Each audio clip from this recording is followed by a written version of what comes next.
Welcome to Nila's kitchen. நம்ம இன்னைக்கு என்ன பார்க்க போறோம்னா வெண்டைக்காய் புளிக்குழம்பு ஈஸியாக பேச்சுலர்ஸ்லாம் எப்படி செய்யலாம்னு பார்க்கலாம் வாங்க. அதுக்கு ஃபஸ்ட்டு வெண்டைக்காயை ஒரு வெறும் கடாயில் போட்டு இந்த மாதிரி வதக்கிக்கோங்க. அதோட வளவளப்பு தன்மை எல்லாம் சூப்பராக போயிடுங்க. ஒரே ஒரு டேபிள் ஸ்பூன் தயிர் ஊற்றிக்கோங்க, ரொம்ப நிறையா வேண்டாம். ஒரு டேபிள் ஸ்பூன் போட்டு இப்படி வதக்குனீங்கன்னா அதோட வளவளப்பு தன்மை எல்லாமே நமக்கு கடாயில் ஒட்டிடும். இதே மாதிரி நல்லா வறுத்துக்கோங்க. பாருங்கள், அது வளவளப்பு நல்லா வருதா? இப்போ அப்படியே கடாயில் ஒட்டிக்கோங்க. எல்லாமே இந்த மாதிரி கடாயில் ஒட்டிடுங்க. அவ்வளோதான். இதை ஒரு வேறு பாத்திரத்துக்கு மாற்றிக்கலாம்.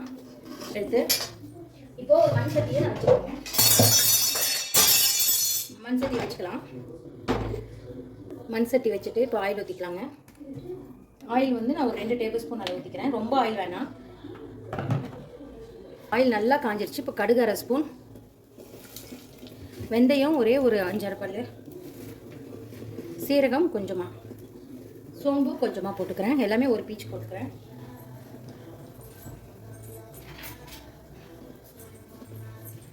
நல்லா வெடிக்கிட்டுங்க கடுகு. கடுகு நல்லா வெடிச்சிருச்சு. ஒரு 5 சின்ன வெங்காயம், ஒரு கட்டி பூண்டு எடுத்துருக்கேன், 2 போட்டுக்கிறேன். கூடவே கறிவேப்பிலை போட்டுக்கிறேன். நல்லா வதக்கலாம் இந்த ஆனியன். இது நல்லா வதங்கி வரட்டுங்க. ஆனியன் நல்லா வதங்கிருச்சு. இப்போ மஞ்சத்தூள் கொஞ்சம் போட்டுக்கலாம். நான் வந்து 5 பெட்டி ஸ்பூனில் 1/4 ஸ்பூன் போட்டுக்கிறேங்க.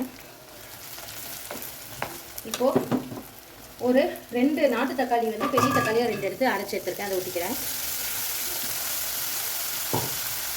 தக்காளி மட்டும்தான் அதில் போட்டுக்கோங்க.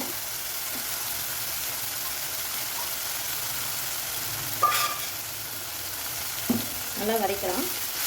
தக்காளி நல்லா வதங்கி நமக்கு சுண்டி வரணும். ஒரு தொக்கு பதத்துக்கு வரட்டுங்க, அந்தளவுக்கு வதக்கோங்க. இந்த அளவுக்கு நல்லா வதங்கிருச்சு. தக்காளி ஆயில் பிரிஞ்சு வந்துருச்சு. இந்த ஸ்டேஜில் வீட்டிலே அரைச்சி குழம்பு தூள் எடுத்துக்கிறேங்க. கரெக்டாக ஒரு 3 டேபிள் ஸ்பூன் தான் போடுறேன், அதுக்கு மேலே போடல. போட்டு மிக்ஸ் பண்ணிக்கலாம். இந்த ஆயிலே நல்லா வதங்கிக்கும், பச்சை வாசம் போயிடும்.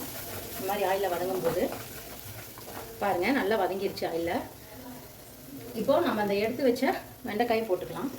போட்டு இதிலே பரட்டி விட்டுக்கலாங்க.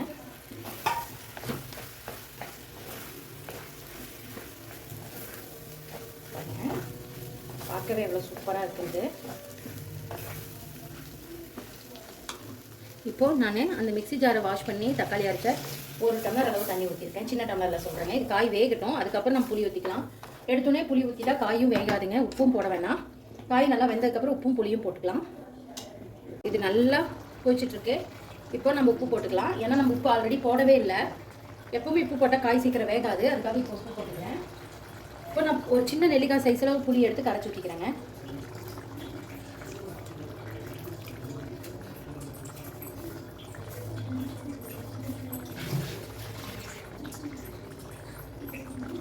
இது கொதிக்கிட்டோம். நல்லா உப்பும் கரையணும், நமக்கு குழம்பு கொதிக்கணும். புளி ஊற்றி ஒரு 5 நிமிஷம் கொதிக்கிட்டுங்க, பார்க்கலாம். காய் நல்லா வெந்துருச்சு. இப்போ கொதிச்சிருச்சு. அடுப்பு சிம்மில் வச்சிடலாம். நல்லா ஆயில் பிரிஞ்சு வரட்டுங்க, ஆஃப் பண்ணிடலாம். பாருங்கள், இப்போ நான் அடுப்பை ஆஃப் பண்ணிட்டேன். எவ்வளோ சூப்பராக ஆயில் பிரிஞ்சு வந்திருக்கு. அவ்வளோதான், சூப்பரான ஒரு வெண்டைக்காய் குழம்பு ரெடி ஆயிடுச்சு.